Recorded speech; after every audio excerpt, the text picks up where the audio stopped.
नमस्कार दोस्तों, जय हिंद, वंदे मातरम। स्वागत है आपका अपने न्यूज चैनल बीएमएम न्यूज में। देश दुनिया की तमाम बड़ी खबरों के साथ आइए जानते हैं इस वक्त की महत्वपूर्ण और ताजा सुर्खियां। फिर एक एक खबरें जानेंगे विस्तार से।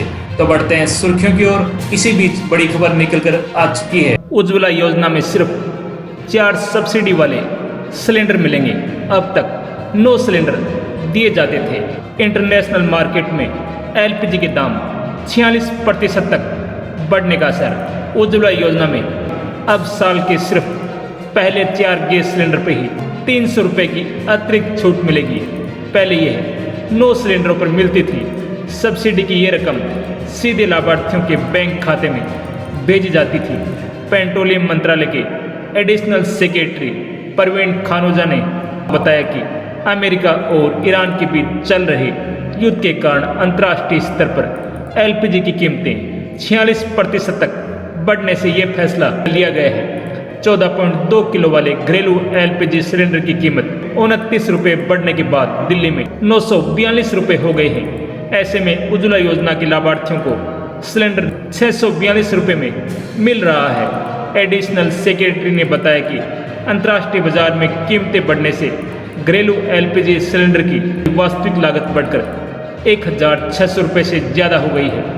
इससे तेल कंपनियों को हर सिलेंडर पर 700 रुपये का नुकसान हो रहा है। पिछले वित्त वर्ष के अंत तक घरेलू एलपीजी पर कुल अंडर रिकवरी बढ़कर 60,000 करोड़ रुपए पहुंच गई, जो इससे पिछले साल 41,338 करोड़ रुपए थी।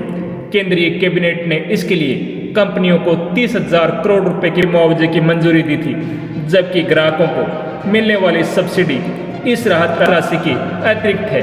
एलपीजी के अलावा तेल कंपनियां वर्तमान में डीजल पर 30 रुपये प्रति लीटर और पेट्रोल पर 6 रुपये प्रति लीटर की नुकसान झेल रही है। इस कारण कंपनियों को हर दिन करीब 600 से 700 करोड़ रुपए का दैनिक नुकसान उठाना पड़ता है।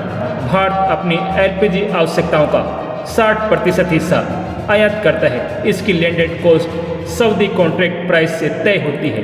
इससे सऊदी अरामको हर महीने की शुरुआत में फिक्स करती है। पश्चिम एशिया में फरवरी के अंत में हॉर्मुज स्ट्रेट बंद होने के बाद गैस की कीमतों में भारी उछाल आया है। फरवरी में एलपीजी का सऊदी सीपी बेंचमार्क करीब $543 प्रति टन था, जो अब जून में बढ़कर $790 प्रति टन पहुंच गया। यानी संकट शुरू होने के बाद से अब तक एलपीजी का अंतर्राष्ट्रीय बेंचमार्क 46% तक बढ़ चुका है। इससे प्रोपेन 39% और ब्यूटेन 52% महंगी हुई है। चलिए बढ़ते हैं अगली बड़ी खबर की ओर। ईरान और अमेरिका के बीच डील में किन मुद्दों पर बनी सहमति। डोनाल्ड ट्रंप ने न्यूक्लियर हथियार को लेकर कहा। ये ट्रंप प्रशासन के एक वरिष्ठ अधिकारी ने कहा कि ईरान ने एक प्रस्तावित समझौते के तहत कभी भी परमाणु हथियार न बनाने या हासिल न करने का वादा किया है, जबकि प्रतिबंधों में ढील कड़ी जांच पड़ताल और निरीक्षण पर निर्भर करेगी।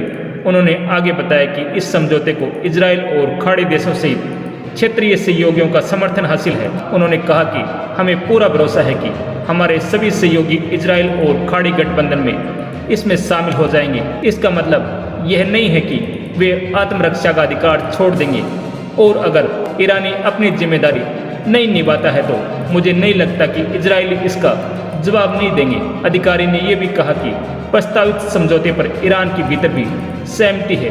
अधिकारी ने कहा, हम आईआरजीसी कट्टरपंथियों और नागरिक नेतृत्व के बीच इस बात पर आम सहमति देखते हैं कि ये एक अच्छी और स्वीकार्य डील है। इसलिए हमें पूरा भरोसा है कि सिस्टम के भीतर सहमति है। इसका मतलब ये नहीं है कि कुछ असहमति नहीं है, लेकिन हमें लगता है कि असहमति बहुत कम है। अधिकारी के अनुसार समझौते को इस तरह से तैयार किया गया है कि ईरान को अपने वादे पूरे करने के बाद ही फायदे मिले। उन्होंने आगे कहा कि मुझे पूरा भरोसा है कि हमने इस डील को इस तरह से तैयार किया है कि जब तक हमें फ़ायदा नहीं मिलता तब तक उन्हें भी फ़ायदा नहीं मिलेगा। इसी तरह हम बातचीत के जरिए समझौते की राह पर आगे बढ़ेंगे।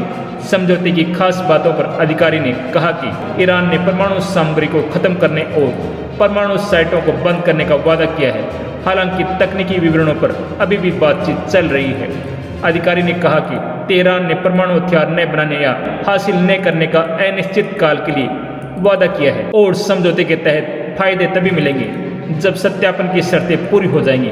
अधिकारियों ने आगे कहा कि 60 दिनों की टेक्निकल बातचीत की अवधि तय की गई है और इसे MOU में साफ तौर पर शामिल किया गया है। चलिए बढ़ते हैं अगली बड़ी खबर की ओर। आतंकवाद के आकाओं तक नहीं पहुंचेगा सिंधु नदी का पानी। रक्षा मंत्री राजनाथ सिंह का पाकिस्तान को 2 टूक संदेश। भारत ने एक बार फिर आतंकवाद को पालने वाले पाकिस्तान को सिंधु नदी के पानी को लेकर 2 टूक संदेश दिया है। रक्षा मंत्री राजनाथ सिंह ने आतंकवाद को पाकिस्तान के समर्थन की निंदा करते हुए कहा कि राष्ट्रीय जनतांत्रिक गठबंधन NDA सरकार आतंकवाद प्रायोजित करने वालों तक सिंधु नदी का पानी नहीं पहुंचने देंगे। ऑपरेशन सिंदूर के जरिए सरकार ने दुनिया को दिखा दिया कि जो शांति और सद्भाव की भाषा नहीं समझते उन्हीं की भाषा में जवाब दिया जाता है। राजनाथ सिंह ने कहा, पहलगाम में आतंकी हमले के बाद सिंधु जल संधि को रोकते हुए हमने कहा कि जिनकी आंखों के आंसू सूख चुके हैं उन्हें हमसे पानी की उम्मीद नहीं करनी चाहिए। हम सिंधु का पानी आतंकवादियों के संरक्षकों और मानवता के दुश्मनों तक नहीं पहुंचने देंगे। उन्होंने कहा कि भारत दुनिया के एक विश्वसनीय साझेदार के रूप में उभरा है। उसने हमेशा आपदाओं का सामना करने वाले देशों की मदद की है। राजनाथ सिंह ने कोविड-19 महामारी के दौरान कई देशों को भारत द्वारा दी गई सहायता का उल्लेख करते हुए कहा कि दुनिया भर में भारत को विश्व बंधु के रूप में देखा जाता है। उन्होंने ये भी कहा कि भारत के दुश्मनों को ये नहीं भूलना चाहिए कि देश के पास न केवल टीके हैं बल्कि ब्रह्मोस मिसाइल भी हैं। चलिए बढ़ते हैं अगली बड़ी खबर की। देश में मौसम विभाग ने बारिश आंधी को लेकर ताज़ा अलर्ट जारी कर दिया है। मौसम विभाग के मुताबिक यूपी बिहार समेत 17 राज्यों के लिए बारिश आंधी की चेतावनी जारी की गई है। इस बारिश के साथ 80 किलोमीटर प्रति घंटे रफ्तार से आंधी चलने की चेतावनी जारी की गई है। लोगों को इस दौरान बहुत अधिक सावधान रहने की जरूरत है। वहीं पहाड़ी राज्यों में लोगों की मुश्किलें बढ़ने वाली हैं। इसके अलावा पूर्वी राज्यों में आंधी की कहर से बड़े बड़े वृक्ष जड़ से उखड़ सकते हैं। कुछ राज्यों में बड़े बड़े ओले गिरने की भी चेतावनी जारी की गई है। निचले वायुमंडल में उत्तरी हरियाणा और उसके आसपास के इलाकों में एक पश्चिमी विक्षोभ चक्रवाती परिसंचरण के रूप में मौजूद है। निचले वायुमंडल में दक्षिणी पूर्वी राजस्थान और उसके आसपास के इलाकों में एक अपर चक्रवाती परिसंचरण मौजूद है।